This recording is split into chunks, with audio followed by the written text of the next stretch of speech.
Welcome back to my You Have 1 Hour series. Today we're playing Flintlock, The Siege of Dawn, where our character despises gods, teams up with one, and keeps her eyelashes popping throughout the journey. No,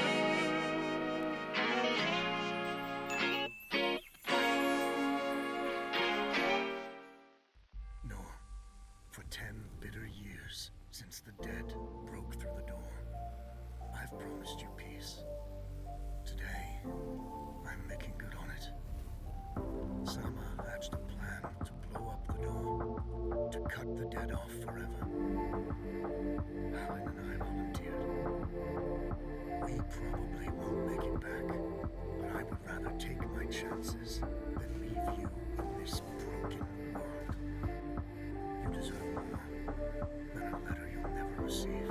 But we both know you would never let me go. I lived a long life, but never a full one. Not until I found you. Promise me you'll live, no. I'm off to earn my rest. Baz. Flintlock, The Siege of Dawn is an action role-playing game played from a third-person perspective. In the game, you control Norvenik, a member of a coalition fighting against the old gods to save mankind from extinction. The team described Flintlock as a mix between God of War and Elden Ring. Combat is heavily inspired by Souls-like games. Flintlock was officially announced on March 2022 with a cinematic trailer. After several delays, it was released finally July 2024. So to give you a little bit about the story on this part, the god Aru appears and smacks down on Nor's friends. With that shot we took earlier, breaking a barrier, we led to the gods world and the real world to collide, and now gods are just spilling out of the doors of what we were trying to close earlier. Now to the gameplay and some of the game mechanics. The game includes elements similar to Witcher 3, and they also had a board game inside the game called Sebo. There's fast travel available, thank goodness, because when I first started I noticed the map was getting a little long and our character does not run that fast. To show off the game controls, they do have video tutorials as you play. I did appreciate them and they didn't slow me down much, but they did spoil some of the powers and how they looked, but it was okay. There was also some new platforming skills with N-Key's powers, including the double jump, push jump, and rift jump. Those are not the exact names of N-Key's powers, but that's what it felt like when I was jumping. The tea shop creature provides tea and rumors. The tea helps your health pots, and the rumors is just a nice touch from the devs.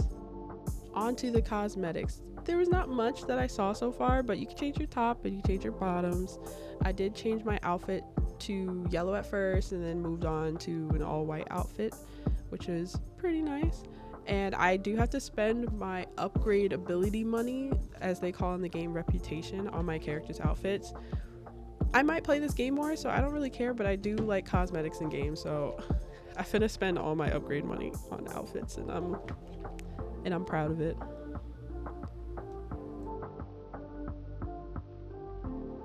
Defeating the mini bosses and completing the areas did remind me a little bit of Assassin's Creed, where you finished different sections of the map and it technically goes green instead of red. Now on to the combat. The game features 2 guns, many axes, and a huge inventory, and bombs.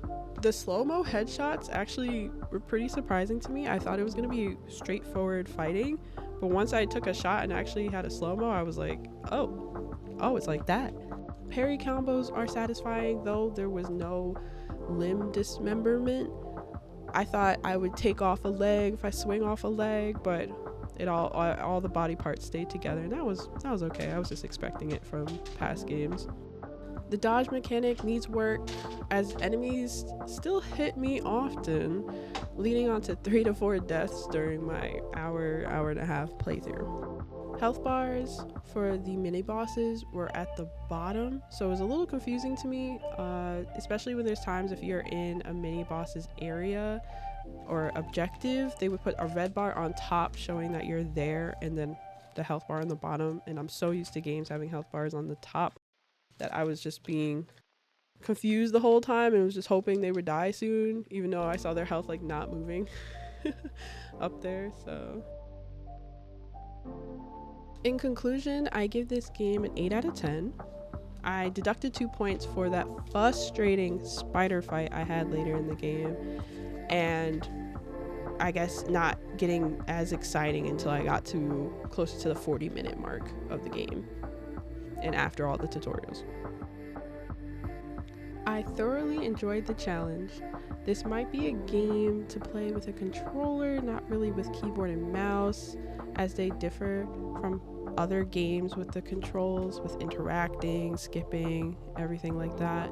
The black female lead with tattoos, dreads, and done eyelashes is a fantastic move. Thank you, devs. Appreciate you.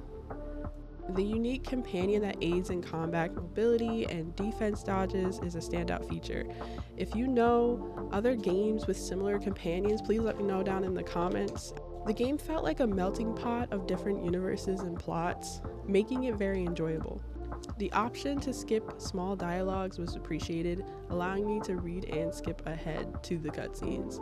However, it's one of those games where if you leave it alone for too long, you will forget the controls. I forgot the controls while playing the game at times. I forgot the controls while I was playing. Had to go scroll through the video tutorials to find how to shoot the second gun. IGN gave it a 7 out of 10, and I agree with their comment on this one. I know other games I don't agree with, but this one I agree. I give it an 8, but I was leaning on 7 as well. While it may not stand out from the pack, it continuously entertains with flashy combat and swift movement. I might create a small Let's Play series for this game. Consider me impressed, and stay tuned for that series coming up next month if I do so, and if another game doesn't impress me more. Make sure to check out my other videos in this series. So far, I have about 3 games out. This will be 4, and I'm excited for you guys to watch all of them. So thanks for watching. I'll catch y'all in the next one.